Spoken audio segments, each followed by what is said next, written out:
Now we have our guest in the studio. Woohoo! And we're going to have a chat. We have Jessica Maree in the studio. She's joined us for our segment, Time and Space. Welcome, Jessica. Hi, thank you so much for having me. You are welcome. So, as I mentioned in the introduction, you have quite a lot of things going on, whether it be songwriting, vocal coaching, singing, teaching, and what else? We've got composer, songwriter, graduate from the ANU School of Music. Yep. You're overachieving, I think. However, not only that, today you're releasing a new single. Yes, my debut single, in fact, actually. So Icecream came out today on all streaming services. Wow, how exciting. Woohoo. Before we jump down and start talking about that, let's go back to the beginning. If this is all possible, can you briefly describe your musical story up until now, how you started in music, what inspired you to start, what instruments you play, how you got to the ANU? Yeah, so my family is all very musical, going back to my grandparents. So it's in the blood, you could say. But then I learnt piano from a young age, and then that kind of developed into singing and playing the piano and learning a bit of guitar. And so I was always in school choirs or school musicals or things like that, doing different talent shows. And then after year 12, I wasn't really sure which path to kind of follow, and I ended up going to CIT, the music program that they've got there. So I did my Cert 3, Cert 4 diploma, and then advanced diploma at CIT. So that was three years there, which was you know what you're doing. Amazing. It was. I highly recommend. I really recommend that program.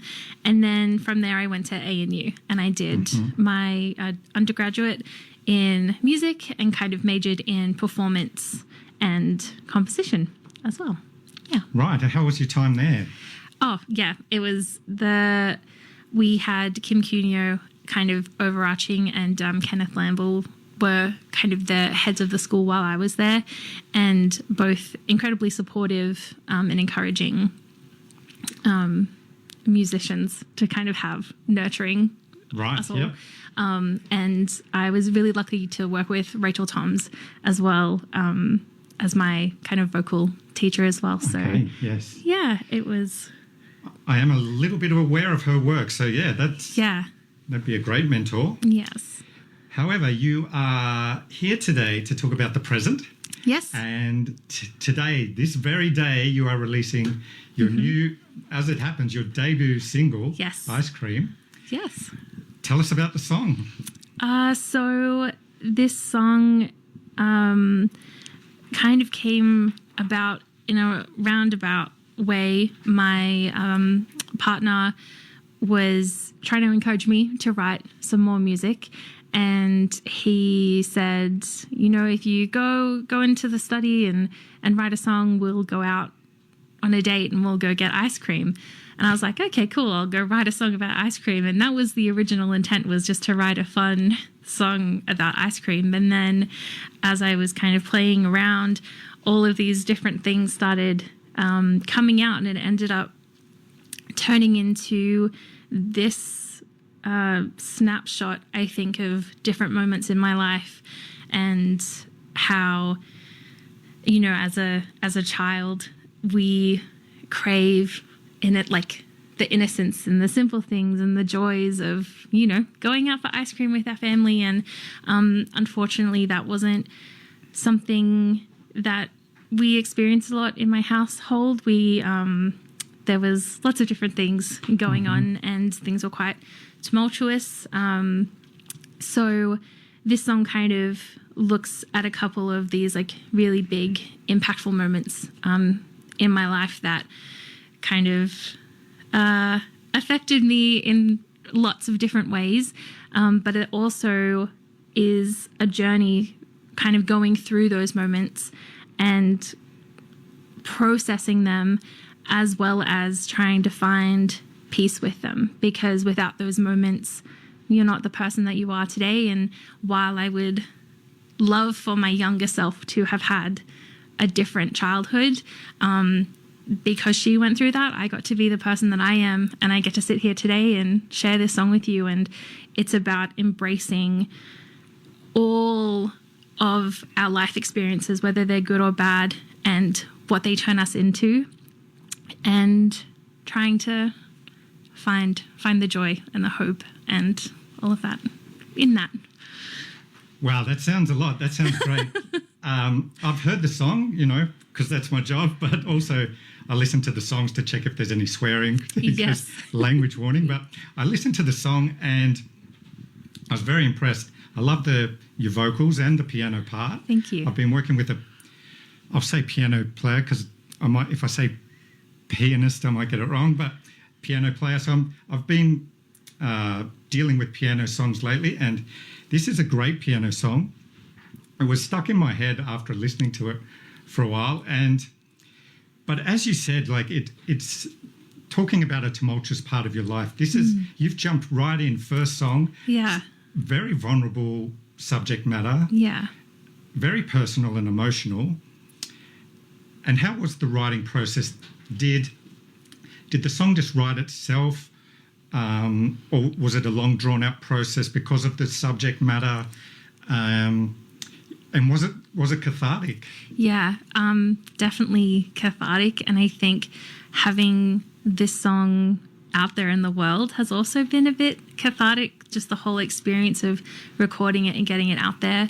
I think the initial writing process was actually pretty straightforward. I kind of went into my room and all of these different things came out. But I definitely think there was an editing process. So things were maybe a little bit too visual or too explicit in the original version, and kind of had to pull things back a little bit as I went. And okay, wow. I think where it is, it still leaves things to the imagination, but also leaves room for the listener to kind of put themselves in places where they felt vulnerable or scared or torn, and to kind of let them put themselves in there, and for them to try and find that catharsis, find that healing process. Yes. Find that healing moment in the songs themselves. Yeah.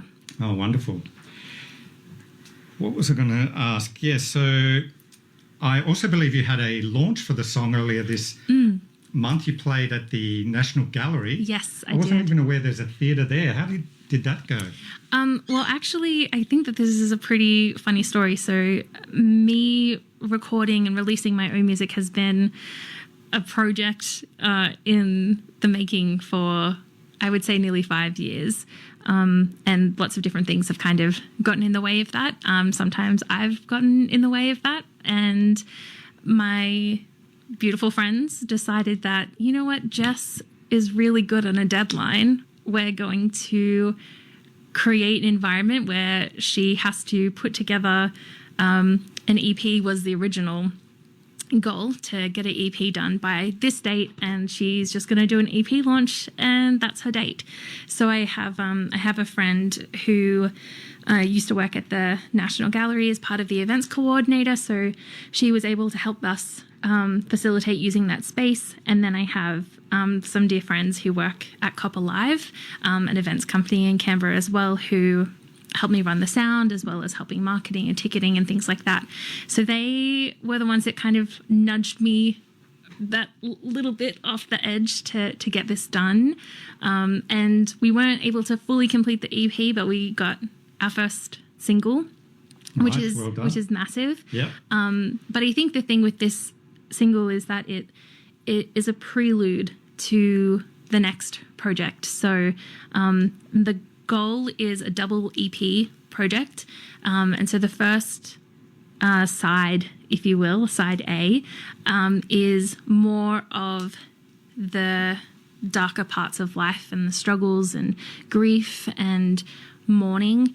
And then the side B is a more healed, hopeful, growing part of life. And this song has the duality of both. It has the hard, but it also has the good, and it kind of is a good overture for what is to come next. Yeah, for sure. It can be difficult, but worthwhile, for sure. For sure. So you're with Spaceman Africa. I've got my special guest here, Jessica Maree. We're talking about her new single, Icecream, out today on all the streaming sites. I've got another question for you. It's probably a very serious question. I hope you don't mind. Based on your song today, what's your favourite ice cream flavour? Oh, Oh, I think that's a tough one because I'm a general ice cream lover, as people who are close to me will know. Love a good Belgium chocolate, but also don't mind a chocolate peanut butter kind of moment as well. A little bit of crunch and flavour in there, yeah. Yeah, bit of a variety, bit of exotic. I'm very boring. I'm chocolate, vanilla, strawberry, peppermint, rainbow. But nothing too exotic. Yeah. All right, and you've already answered my other question. What's coming up in the future? You've got the double EP in the works. So everyone out there, we're going to play Jessica's new song now. It is called Icecream. Before we do that, though, I almost forgot. In our time and space interview series, I'm going to ask people a random question. So I've got some random questions here, numbered from 1 to 31. Some are fun, some are hypotheticals, some are make you think. So if you pick a number between 1 and 31. Well, let's go with 20. It's the 20th today. All right. If you could have dinner with any historical figure, musical or not, who would it be and what would you ask them? Oh, my goodness. Oh, my gosh. Yeah, I have put you on the spot. Yep. Yeah, no. Look, I think that I would love to talk to... Oh, gosh. There's so many. This is going to sound lame, I suppose, but I'm going to go with Gandhi. And I want to talk to him about his process of resilience and doing the right thing regardless of what it is and how he found the strength to do what he did. I don't know if that's very a good answer, one or not. Especially on the spot. All right, well, thank you, Jessica, for coming in and talking to me today, being my guest on Time and Space. Thank you so much for having me. You are welcome. So we will now play Jessica's song, Icecream. It's a very heartfelt, emotional, personal story. I hope you like it. Here it is.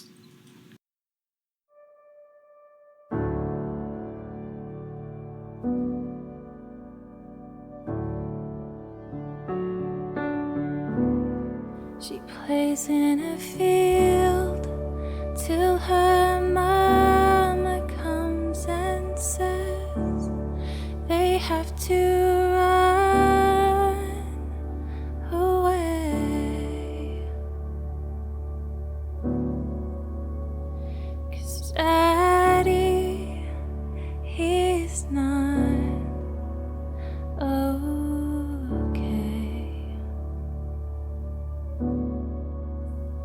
So on a bus they ride, and day turns to night.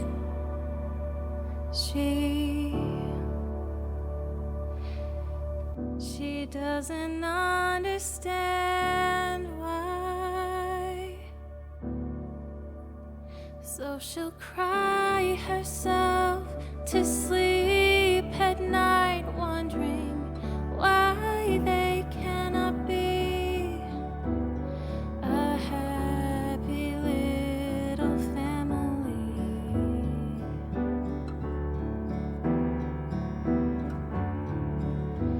And she's seen things with eyes too young to see, when all she wants is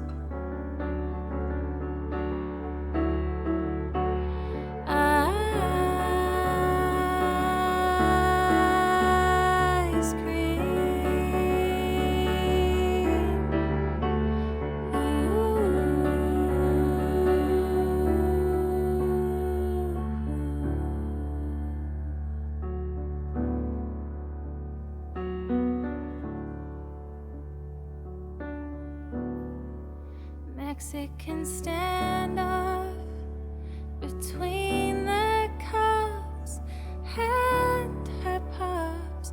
Who does she choose between when she's been brought up to trust authorities? But he's her daddy. He's her daddy. So she'll cry herself to sleep at night, wondering why they cannot be a happy little family.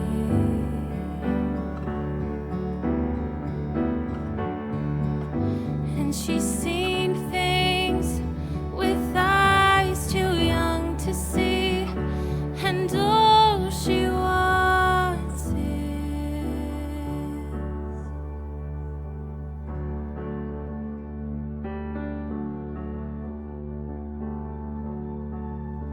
and it's hard to see the bright side when you've been held in the dark. And it's hard to trust another when your father hurt your mother. Oh, it's hard. But she'll learn that she's stronger for it. Learn that she's braver for it. Learn that it's okay to love, and that she